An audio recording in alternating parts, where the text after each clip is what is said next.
KOMO News. Tension and raw emotion on Seattle streets tonight as protesters march for change, justice, and to remember a fallen protester one day after she died. If it looks like this is hitting us hard, it's because it is. And now they're calling for answers. I never want to see this again. And in an act of desperation, a concerned community gathers right outside KOMO's doors.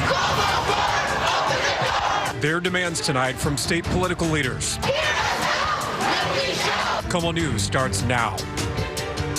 And developing now on KOMO News, protesters once again stormed the streets of Seattle tonight, followed by a deadly weekend. A young protester lost their life after a speeding car slammed into a crowd on Interstate 5. This is a live look right now in front of the King County Jail downtown, where a crowd is gathered right now. We saw them march from Westlake Center to this area.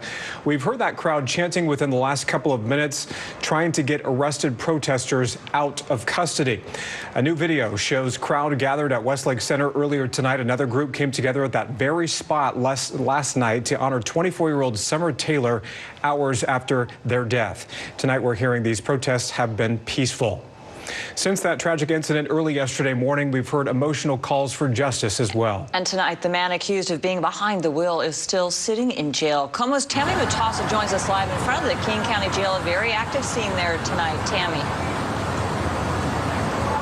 Hey, good evening, Michelle and Steve. You know, we've been following protesters here along Fifth Avenue, and now they're right here in front of the King County Jail. And we've heard them chanting and flashing a light up to the building, using a bullhorn and several noisemakers to get attention out here.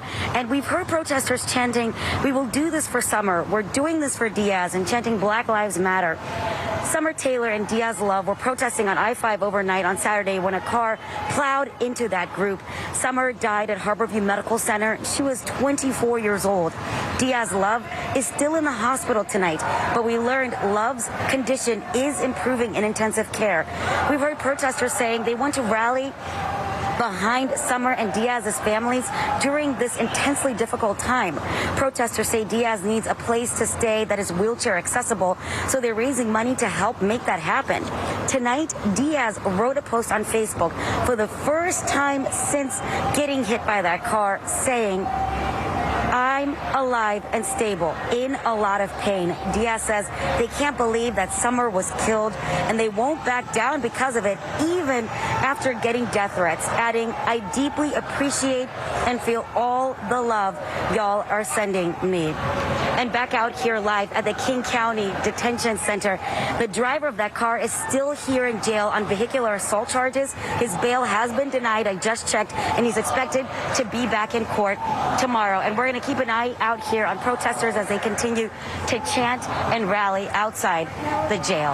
Back to you. All right, Tammy, thanks very much for that update. Less than 24 hours after Taylor's death, Washington State Patrol announced they will not allow protesters back on I-5. Then a few hours ago, troopers closed I-5 between I-90 and State Route 520, they said, due to protesters. After reopening the road, State Patrol said their stance on allowing protesters into I-5 has not changed. They still encourage protesters not to enter the freeway and will arrest those who choose not to do so. We understand protesters were threatening to take the freeway earlier tonight. Adding the closure of I-5 today was to ensure the safety of everyone. Since Summer Taylor's death last night, there's been an outpouring of support from the community. Black Lives Matter Seattle said it will donate $1,500 to Urban Animal. That pet service says that's where Taylor worked. Seattle Mayor Jenny Durkin posted this on Twitter, saying her thoughts and prayers are with Summer, their family and loved ones, and, quote, their legacy will be real change they marched for. Seattle Police Chief Carmen Bess also shared an article on Summer's death, saying, quote, my sincere condolences to Summer Taylor's family and loved ones. Their life was tragically taken way too soon. Well, you may have seen this crowd of protesters earlier today. We saw them on the Seattle DOT camera, a few hundred marching down 4th Avenue in Seattle right to our building. They filled KOMO Plaza outside our station and rallied right here. The group chanted KOMO 4, opened the door over and over again. They insisted they would not leave without talking to a reporter. Moments later, our Tammy MUTASA answered that call and met with demonstrators.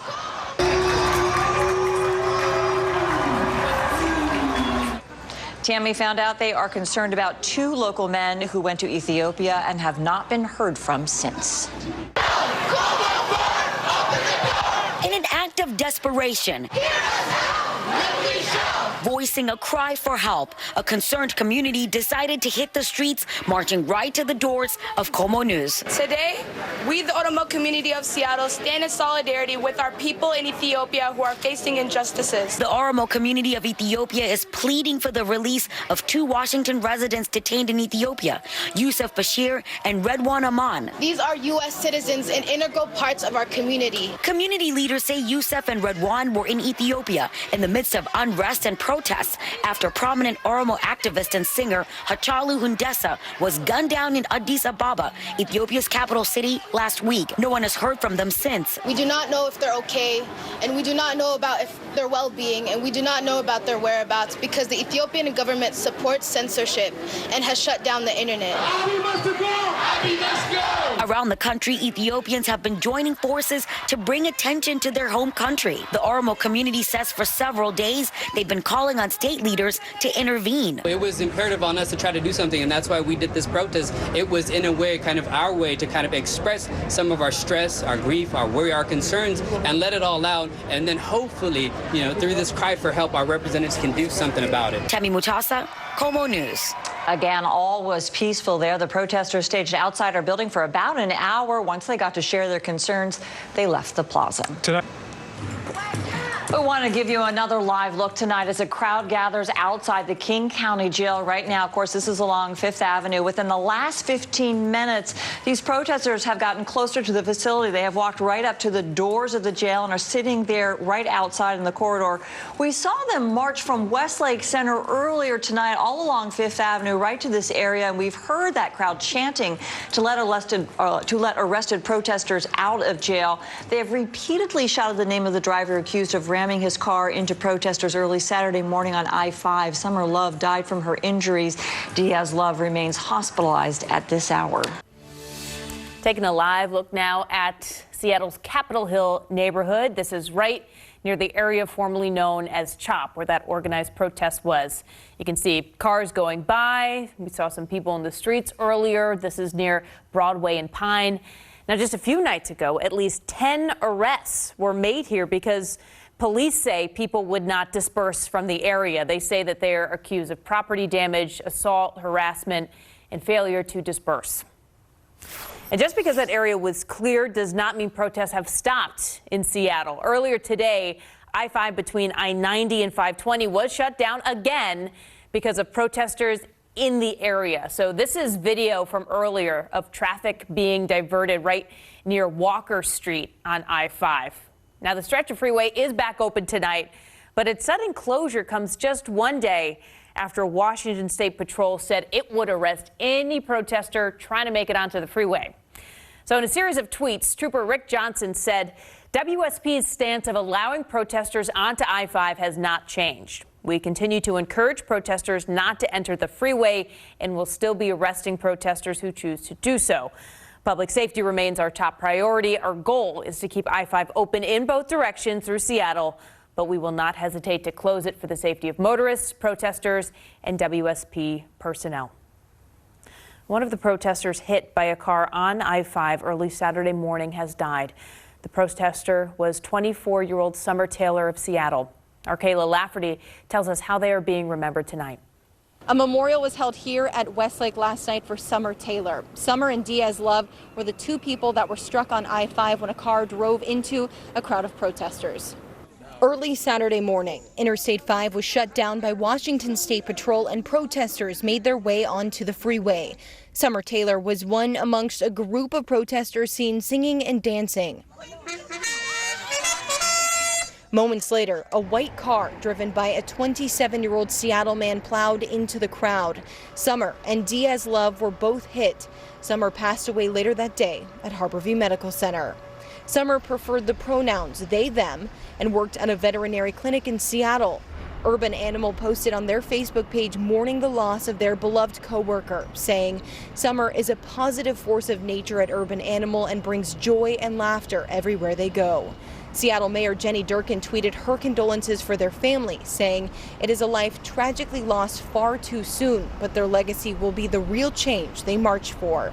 Summer was killed on the 19th straight night of protests on Interstate 5. The freeway is not a safe place for pedestrians to be on the freeway, plain and simple. Washington State Patrol announced that protests would no longer be tolerated on I-5, saying anyone, including protesters, motorists, and pedestrians walking on the freeway, will be arrested. My hope is, as a result of this tragedy, the protesters will reconsider their desire to be on the interstate, because I cannot guarantee their safety. According to their family, friends, and co-workers, Summer was an animal lover, a kind spirit, and someone dedicated to fighting social injustice. I did speak with a family member of Summer's. They did not want to go on camera, but they do want to encourage people to donate to the GoFundMe pages that have been set up for both Summer and Diaz. In Seattle, Kayla Lafferty, King 5 News. Tammy, thanks very much. You are looking at a live picture. This is right along Fifth Avenue in downtown Seattle, and you're seeing the name Summer Taylor in candles. This is a makeshift memorial that just came together a few moments ago. Protesters are putting the final touches on the R for Taylor. As you know, Summer Taylor died after being hit by a car. She and another protester were both rammed on Saturday morning on I-5 while they were protesting. We'll continue to watch this. This is happening right outside the King County Jail. We'll be right back.